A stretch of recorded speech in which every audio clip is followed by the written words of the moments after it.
Hi, my name is Steven Anderson, and today you're going to learn about a brilliant device born from a tragic milestone I personally experienced with my 10-year-old son not so long ago.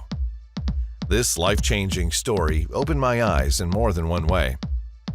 Not only did I realize how dependent I was on the electricity moguls, but I discovered the path to create a simple system that helped me ever since to generate my own energy daily, which eventually led to the peace of mind I craved for so long.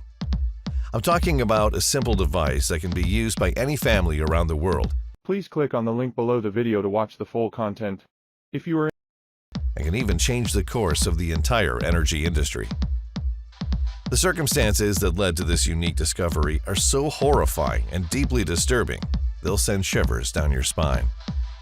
I'm sure you're already intrigued and you want to know all about how everything happened. Honestly, seeing your own child shivering in darkness and starving for 2 days will certainly take a heavy toll on every parent and can make them look for the wildest solutions not to experience similar situations again. And all that because of a nasty blackout. For this reason, nobody, parent or not, should be dependent on electric companies who suck us dry with monthly electric bills and couldn't care less about our safety. That's why I made it my sole purpose so that everybody would get the chance to live a better life, free from power company monopolies which are suppressing our independence and freedom day after day. But how did I get my son in this situation, you may ask? And why is this event so important to the outside world? Stick till the end of this short and shocking presentation and you'll find out how to create your own energy system that reduces your power bill all year long. I don't know how much longer I'll have this free presentation online, so watch this right now while you still can. Some hope this type of information never reaches the surface and do their best to keep it under the hat. Before we continue, let me tell you who I am and how it all started. My name is Steven Anderson. I'm a 47-year-old scientist from Ellijay, Georgia. Ever since I was a child, I was fascinated by nature. That's how I became a botanist. The main thing that pushed me in this direction is my grandfather's little cottage he built with his bare hands in the middle of rich mountain woods.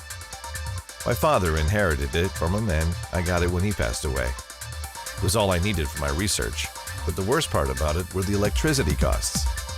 Folks who own such cottages know that high energy bills are somewhat of an issue, and I'm sure they've also been fighting them for years, and nobody ever liked paying through their noses for simple things that everybody should afford, like using the electric appliances without restriction. However, I simply settled, thinking that's the economy, or maybe it'll be better next year, month after month, struggling not to fall behind on bills. All that until the fall of 2017, November 8th, Thursday. The most terrifying experience of my life. The worst storm caught me in the middle of the woods, in the same cottage my father and I used to go every fall to spend a week in the wild. To make things worse, my son was with me. Around 7 p.m., clouds started gathering, but I wasn't worried.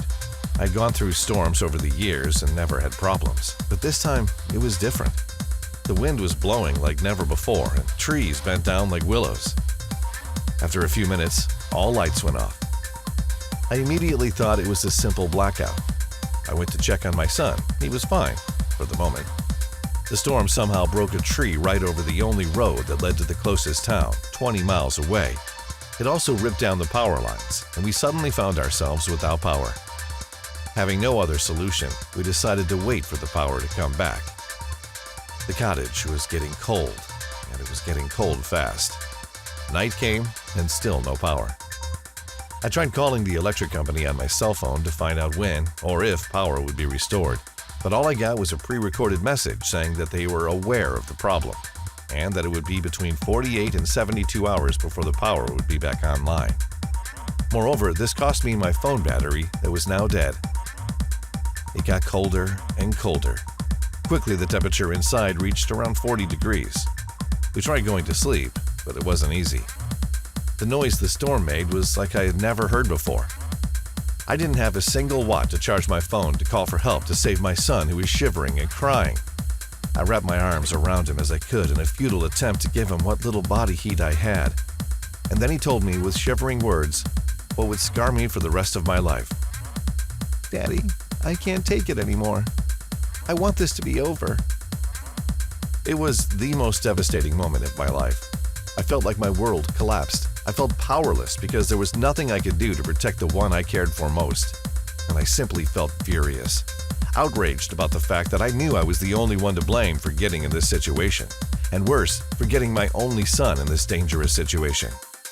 I was furious that I was completely dependent on the electric company to have power, and furious about the fact that for so many years, I let it slide and thought maybe it'll be better next year, while those money-sucking electricity mobsters bled me and my family dry. Imagine sitting next to your shivering child, living for who knows how many days without electricity, eating only canned food, and that's if you have it in remote areas, not being able to heat your home during cold nights. Please click on the link below the video to watch the full content. If you are interested,